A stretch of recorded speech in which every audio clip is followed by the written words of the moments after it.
yeah, there's a lot going on. Yeah. Okay. That's all I'm saying. What it feels like, it feels the spotlight, in the spotlight, and the camera flashing, I act so happy. Well, it's been, yeah, incredible, very overwhelming. Yeah, I just can't believe that, you know, I have so many fans here. So yeah, it's been lovely. They've been so incredible. We had like a fan event where they were giving me like letters and gifts, and they loved the music. So yeah, I couldn't be happier to be back in Brazil. Well, I think Brazilian pop fans are already known like all over the world as being like some of the best, because they're so hardcore with their loyalty and their support for the artists that they love. So it's like a thing, you know, in the UK, all artists will say, oh my gosh, like, you know, Brazil is the place to go because the fans are crazy in the best way. But I know, like, with Little Mix, you know, over the years, we built up such a big following over here. Maybe because, I don't know, what we stood for, like, togetherness, empowerment. And so I know a lot of the fans became friends, like, through, you know, Little Mix, which is really special. And they're still here now to support me, which is great. Oh my God, I'd love to, yeah. I mean, I've only got one song right now, so... But, yeah, maybe next year I'd love to come out here and perform, yeah. Well, I think I just needed the time to, like, first of all, have a bit of normality, because Little Mix was such a, like, 10, 11-year whirlwind. I needed time to, like, be with my family and friends and, you know, just appreciate and understand, like, other forms of success. And then I just needed time to evolve, like, as an artist, figure out how to exist without the girls, how to write music that was just for me.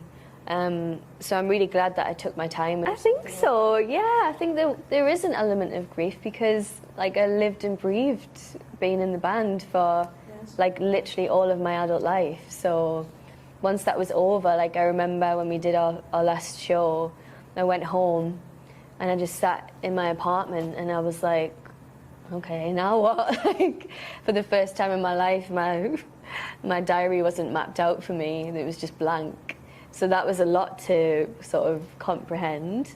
But then once I got over that initial, like, grief and sadness that it was over for a while, then I started to become excited and feel liberated, going in writing sessions and being like, okay, well, what do I want to write about now? What's my story? No, I think I always knew I would do music, and just because I love it. I love music, I love writing music, and I think all of us deserved the chance to shine individually, and, you know, to show people what we can do on our own. That's so important. So yeah, I would always do music. Yeah. Yeah, I think I knew it was special.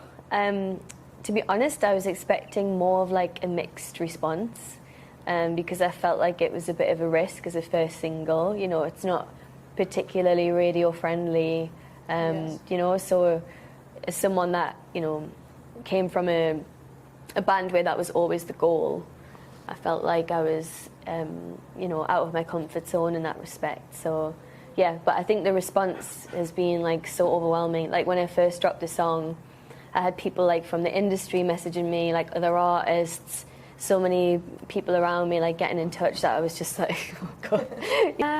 I think for me, I was like, the running thread will always be my voice, you know? Yes. You know, I've got quite a poppy voice, and so I think whatever I write or create, you know, the Little Mix fans will, I'd like to think, always support that. So I think it was important for me to not, like, focus so much on pleasing just the Little Mix fans. It had to be music that I want to do, and gain new fans as well. And I've already seen that, like, on TikTok and stuff, especially internationally. People will be like, oh, there's this new artist, Jade, and I'm like, cool. It's quite nice to see people that maybe didn't know who I was before now, like, engaging in this kind of music. I don't mind. I mean, I do feel like a new artist. You know, it's a different sound. It's me on my own.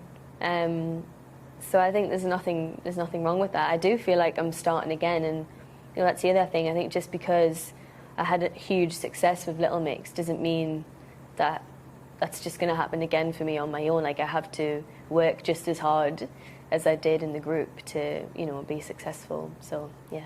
I think I just looked out, really, that by the time I wanted to release my music, we're having this wave of, like, female artists just smashing it. And, you know, I'm always of the mindset that, like, more is more. So I want to do the most always. And so it's exciting seeing other artists who embrace that too, or, you know, put everything into their campaign, not just the music, but like the visuals and everything. So yeah, I think it's a really exciting time for women in music to do whatever they want to do. I mean, I'd love to collaborate with Pabllo, but yes, we're gonna see each other on this trip. We're like Instagram friends, you know, and so yeah, it'll be nice to finally meet properly. We nearly had a song together like a few years ago. Yeah, and it didn't kind of work out, so hopefully I can make up for it now. Well, Anita, obviously. Who else? I've been listening to Marina Senna. Yes. And I forgot who the artist is, but there's a remix version of the Billie Eilish song. Do the Beach? Yes. Oh, it's so good. I've been playing that like every morning. So yeah, I love that. Well, it's just been fun, like, yeah, teasing stuff and seeing what the response is. But yeah, I've got new music coming, yeah, very soon. When I get back to the UK, I'm shooting for 3 music videos. So yeah, there's a lot going on. Yeah. Okay. That's all I'm saying. I think so. Even just like, you know, decision making is just me now, and I was so used to asking the other girls like what they thought or what their opinion was. You know, when you're in a group, it's a collective decision, or you know, sometimes we'd even have a rule where like if the majority of us agreed with something, then that had to happen, which, you know, that's like diplomatic, isn't it?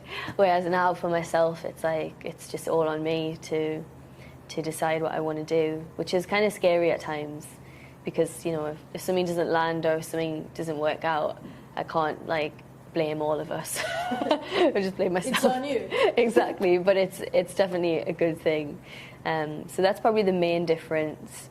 And I mean, yeah, even like, you know, now like doing interviews and not having people beside you to like laugh along with, or, you know, if you're tired, they can take over, stuff like that has been, you know, weird to adjust to.